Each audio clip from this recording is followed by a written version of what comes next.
Patient కు పక్షవాత లక్షణం మీరు గమనించారు, మీరు ఏమేమి గమనించాలి? ఒకవేళ పక్షవాతం ఉందని పేషెంట్ సడన్ గా తలనొప్పి చెప్పటము, మూతి వంకరగా పోవటము, కన్ను మూసుకోకపోవటము, చెయ్యి లేపలేకపోవటము, మాట తడబడము, అంటే నంగిగా మాట్లాడడం, లేదా మొద్దుగా మాట్లాడడం, లేదా తాగినోడు మాట్లాడము, లేదా నడుస్తుంటే తప్పడడుగులు వేయడము, తాగినట్టు నడవడం, ఇవన్నీ కూడా పక్షవాత లక్షణం.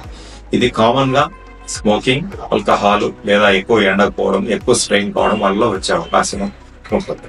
ఇది వచ్చిన వెంటనే ఇమ్మీడియట్ గా మీరు దగ్గరలో ఉన్న డాక్టర్ సంప్రదించి బీపీ షుగర్లు చెక్ చేసుకోవాల్సి వస్తుంది. ఇమ్మీడియట్ గా గుండెకి సంబంధించిన ఈసీజీ చేసుకోవాలి. ఫస్ట్ ఈ 3 అయిపోతే మనకి ఏమిటి అని తెలుస్తుంది. దాని తర్వాత మనం స్పెషలిస్ట్ డాక్టర్ దగ్గర న్యూరాలజిస్ట్, న్యూరో సర్జన్ కన్సల్ట్ అయ్యి దానికి స్కానింగ్ టెస్టులు ఉంటాయి. స్కానింగ్ అంటాం, ఎంఆర్ఐ, సిటీ స్కాన్స్, తర్వాత కొన్ని బ్లడ్ టెస్టులు, డాప్లర్ టెస్టులు చేసి ఏ భాగంలో ఉంటుంది అనేది తెలుస్తుంది.